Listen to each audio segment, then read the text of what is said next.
Hey, good afternoon, Taylor. Thanks for coming into your interview. Great to have you here. So I just have a few questions we're going to run through as part of our interview process, and then we'll get you out the door. All right. I'm just going to get started. So can you tell me about a time in clinicals at FTCC where you delivered high-quality, patient-centered care to individuals, families, groups, and communities in a varied setting? Mm-hmm. So I always try to make sure my patients are as comfortable as I can make them. I had a patient in my first semester that wasn't comfortable with male nurses and care providers. So she told me she wasn't going to let one of my fellow students help her get on the bedpan, and if he helped her, she was going to pee the bed. So this was one of the easier fixes for me, but she was a more heavy-set woman, so I needed assistance because I'm not the strongest person. Because it was important to her that the male was not in the room, I asked a couple of other female nurses on the unit to help me if they could. Her attitude did a complete 180 when she saw the initiative that I took to make her comfortable. That's wonderful. All right, so can you tell me, why does this example meet this objective? She was very adamant on not having a male help her. So for me to go out of the way to make sure there were only females in the room, I think qualified as patient-centered care. Being in the hospital is already an uncomfortable experience for a lot of people, and it's very important to me to do as much as I can to make their stay easier. Absolutely, I love that. So tell me, how you use something you learned from one of your class assignments to incorporate best practice and professional values and standards into compassionate nursing practice. When we discussed dialysis and the importance of diets in kidney patients, I use that information to educate my patients on why he could have certain foods and fluids. While we were talking, he told me that he was upset he probably wouldn't be able to make it to his granddaughter's graduation because of his dialysis schedule. He also said he felt like it was pointless for him to be there and to continue his treatment because he wasn't getting any better anyway. He'd been admitted there for close to a month, so I understood his frustrations. The longer we talked, the more he started to understand why continuing the dialysis would help him, not only for his own health, but also for his family potentially getting more time with him. He told me he enjoyed our talk and appreciated the time that I took to talk with him. That's great. That's really great. Did the outcome of using this new knowledge improve the outcome of the situation you used it for? I believe so, because the next time that I saw him on the unit, he seemed to have a more hopeful attitude and more positive outlook for being there. So Sounds like you made a great impact. I hope so. So can you now tell me an example of how you've demonstrated cultural and global congruency in the healthcare environment with diverse populations and promotion of healthy lifestyles and preventative health screenings and clinicals? So participating in the COVID vaccine clinic at Cape Fear Valley gave me the opportunity to educate the community on the importance of vaccines and immunizations.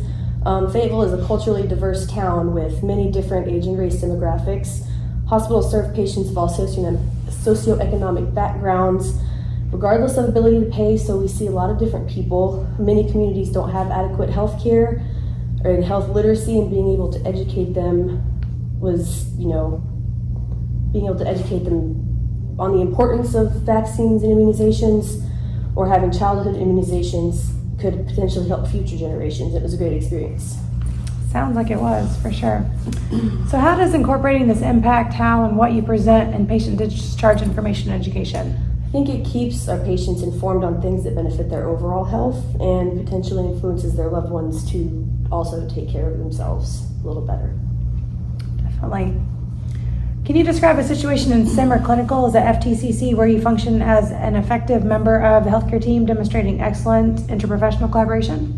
Okay, so it was a very busy day on the unit and there's only one CNA. She was trying to complete a bed bath on one of her total care patients and couldn't get anyone else in the room to help her because of the limited amount of staff and all the craziness that was going on. So I jumped in and not only helped her get that bath done, but her other 2 baths that she needed to do as well. Great teamwork, for sure. What skills have you learned in classes at FTCC that have increased your communication skills and simulation and clinicals? Open-mindedness and understanding are both something I feel that I've been able to succeed at the most. You never know what someone's been going through in their life and the circumstances that may have led them to where they are now. So being understanding and non-judgmental helps with the patient's comfortability and how they answer questions that you ask them.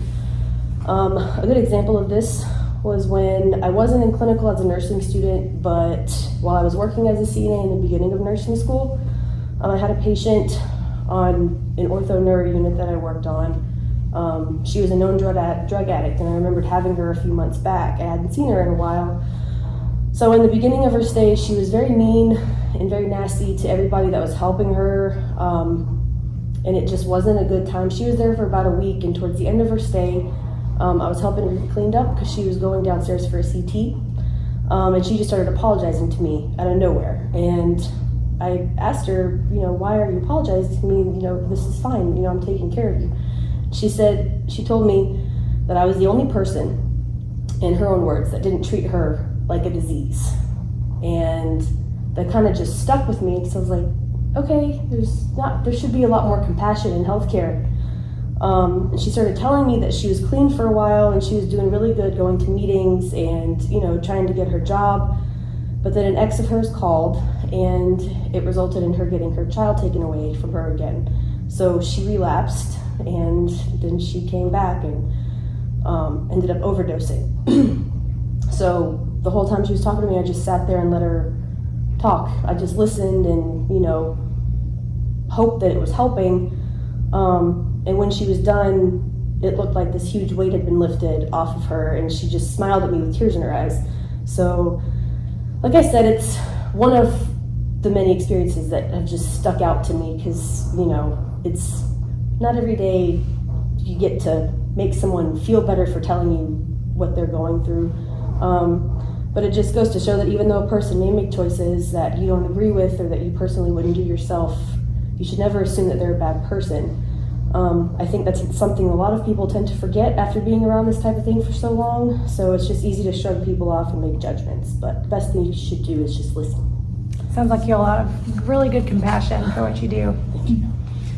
So can you describe how you've demonstrated beginning skills in point of care leadership, management, and care coordination using effective communication skills through either successful completion of class projects or a clinical situation or experience? So honestly, there haven't been many opportunities for me to develop leadership skills during school, but I was assigned to being charge nurse one day on 3VPN, and it helped me understand a lot of what goes into being a leader. There's a lot of good leaders on that unit, and I've also worked on units where there's not good leadership, so I've gotten a good mix of what I want to be like as a leader and what I don't want to be like.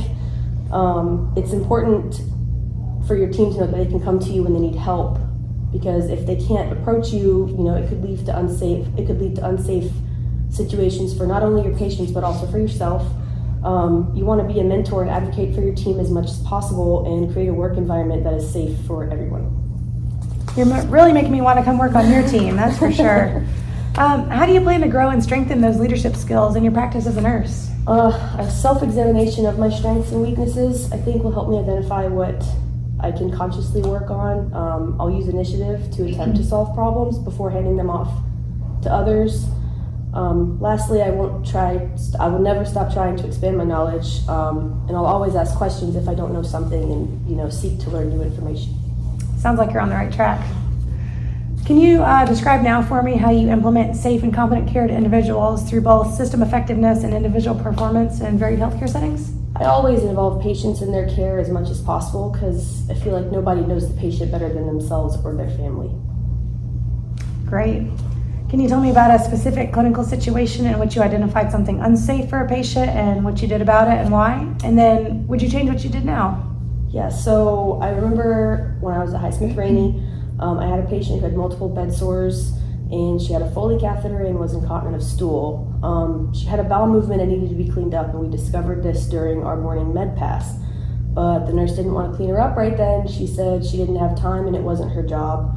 Did not sit right with me. So at the time, I went to the CNA who was assigned, and I was like, hey, can we please, I'll help you get her cleaned up, but she needs to be cleaned up soon because I don't know how long she's been sitting in this. He helped me and we got it done. And I could tell it made her feel a lot better because nobody likes to sit in their stool. But thinking back on it, I think I should have told my clinical instructor, so maybe something could have been done to where her charge nurse was informed of the attitude that she had toward cleaning the patient and saying that it's not her job. But other than that, I don't think I would have changed anything except that, because the priority at the time was the patient and her comfort. And, yes. Sounds like you made a big impact. All right, Taylor. Well, that's all the questions I have for today. Thanks for coming to the interview. We're looking forward to having you as part of our team. Thank you so much.